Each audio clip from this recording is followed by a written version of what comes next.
Hello and welcome to our cheapest way to spend abroad Q&A. Rose has lots of your questions in front of her that she's going to ask me. I'm going to try and answer them, but do watch this in conjunction with reading the moneysavingexpert.com/travel cards article, which includes all the latest updated Best Buys. Obviously, I can't re-record a video each week, so that's where all the updated information is. What have you got for me, Rose? Right, Phil wants to know, is there a best way to pay for things on holiday? Yeah, it's using the right plastic. Simple as that. There are certain specialist cards for spending abroad, credit or debit cards, which you get one, you put it in your wallet, you only use it when you're abroad, you pay it off in full at the end of every month. That's in full at the end of every month, preferably by direct debit to minimise the interest, and that beats everything. It beats foreign exchange, it beats travellers' checks, it beats prepaid cards. It's absolutely the cheapest way to spend abroad, full stop, no question. But that doesn't mean all plastic is good. Most plastic has a host of charges. You'll see them listed in the article. They give you terrible exchange rate and charges for withdrawing cash and charges for spending and interest charges on top of it. So you only want to use the specialist plastic, and you'll see all of the Best Buys listed in the article.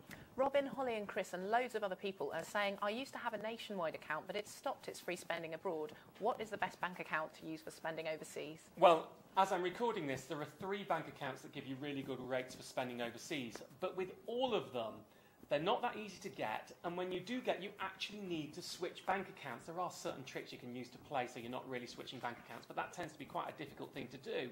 So the real question is, do you want to change your bank account just to get cheap spending abroad when you could just go and get a credit card that does the same thing and set up a direct debit and then choose your bank account based on which the actual best bank account is for you for all the other banking factors? So there are 3, and we do list them in the article, but generally my personal preference is a credit card paid off in full at the end of the month. Seamus says, is it worth opening a bank account or credit card if I'm only going away for 2 weeks? Well, not a bank account, certainly, but a credit card, yeah, you apply for the credit card, you go away for a couple of weeks, you spend on it while you're there, and then the next time you go on holiday, I actually keep mine in an overseas wallet. I have a special overseas wallet that has my overseas spending card, my EHIC card, any leftover euros and dollars that I can use the next time I go abroad, and I only use that card when I'm overseas. So there's nothing wrong with getting one for 2 weeks. Hopefully you'll go on holiday next year or even the year after. You can use it then, provided nothing's changed. Tommy says, can I preload a credit card so it's free to withdraw on? Sometimes you can get away with it, but generally it is against the terms and conditions. It's a card-by-card issue. And even if you do manage to preload it, and there are certain cheaty ways to do that, I'm not advocating that you do it, it doesn't mean it'll always wipe the fees. So be very careful on that one. Alison and Glyn want to know, are prepaid cards an option for abroad, and which is best? Yes, if you can't get a credit card, you could use a prepay MasterCard or Visa. That simply means you get a card, there's no credit score, you load your money onto it and you spend when you're abroad. Charges on these can be absolutely horrendous though, so be very careful. There are some good ones. They're not as cheap as the very cheapest credit cards or bank accounts. They are cheaper than normal credit cards or bank accounts, but again, they change all the time. So we have a special prepay article, and there are some notes in the main overseas spending article that will tell you what the cheapest deals right now are for those. What about if I just want to withdraw my money abroad? Yeah, there's nothing wrong with withdrawing your money abroad depending on what plastic you've got. Again, the perfect plastic, you're going to get amazing rates if you withdraw abroad, far better than getting foreign exchange out. If you're just using your normal bank card and that isn't a specialist card, well, they're going to add what's called a foreign exchange load on top. The way that works, let's say you buy something that costs £100 worth of euros. Most cards add a 3% loading. That means that £100 worth of euros will cost you £103, and there can be other charges on top of that too. So it all depends on which plastic you've got. John and Angela say, is it better to buy currency in the UK or wait till you're abroad? Very difficult to answer that one because abroad is a very big place. You know, it depends where you are and who you're buying off. In a way, you can sometimes beat UK rates if you get your currency when you're abroad, but you can't guarantee it. So for safety, I would do a comparison, use Travel Money Max to find the very best rates when you're here, and at least then you know you've got the best of the UK bunch. You know, the best of the Spanish bunch might beat it, but who knows if that'll be near you when you go to Spain. So it's a gamble, that one. Does it make any difference if my card is a Visa or a MasterCard? It can in some countries, but there's no hard or fast rule.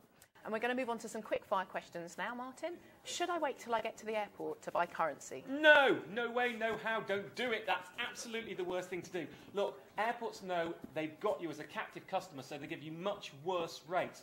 Far better do a comparison before you go to get the best rates. If you've left it too late, then at least pre-order for airport pickup. Then you get the online rates, which are much more competitive. The worst place to get your currency is the airport. I recently bought currency at the post office using my NatWest debit card. I've money in the account, but I was charged a cash advance of $2.35. Is this legal? Yeah, it's legal, and it happens a lot, especially with Visa debit cards. You see, what happens is, if you withdraw cash overseas, normally you'll pay a cash withdrawal fee. But some cards count buying foreign exchange in the UK as withdrawing cash overseas, so you have to pay that fee anyway. It is annoyingly legal. The easy way around it, though, is just go and withdraw your money from a cash machine first, then pay in cash once you get to the Bureau de Change, and that way you won't have to pay that fee. How do the best rates on the Travel Money Max website compare to the best cards? Well, Travel Money Max shows you what the top rates available are. You have to read all the warnings, because there are quite a few warnings on there with different providers. But that doesn't beat the best plastic. The best plastic gives you perfect exchange rate, what's called the Visa and MasterCard wholesale rates with no loading on top of it. That's unbeatable. Foreign cash isn't as good. Maybe 0.5% to 1% behind that.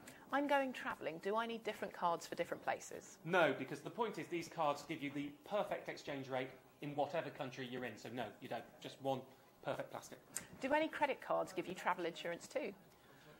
Oh, yeah, as Sainsbury's currently, and again, if you're watching this in the future, do be careful. Sainsbury's currently has a credit card that you can pay £5 a month, and it gives you travel insurance with it. You have to be very careful, and there are some Premier cards that do as well. But be very careful on this one. Most times when credit cards say travel insurance, they actually have the word travel accident insurance. And all that means is if you have an accident while travelling in public transport, a plane or a train, where you've prepaid it on the credit card, you're insured for an accident on the public transport. It's far from travel insurance. Be careful with that one. Is Section 75 protection valid abroad? Yes, absolutely. If you buy something abroad on your credit card that costs over £100, then the credit card company is equally liable with the retailer, which is great for consumer rights, because it means if you buy something in the States and you've got a problem with it, well, it's going to be difficult to send it back there. But if you can simply go to your credit card company here and try and push your consumer rights in the UK on it. When away, if they ask me to charge in pounds, should I agree, or do they have to give me a choice? They don't have to. Well, they should give you a choice. But yeah, generally, you are better to pay in the overseas currency, not in pounds, if you've got one of the perfect plastic. If you've not got one of the perfect pieces of plastic, it's much of a muchness, and you shouldn't be spending on that plastic anyway. So if you've got perfect plastic, you want to pay in euros or dollars. If you've not, there's not much in it sometimes. If I don't know how much I'll be spending, how would I set up a direct debit to repay my credit card in full each month?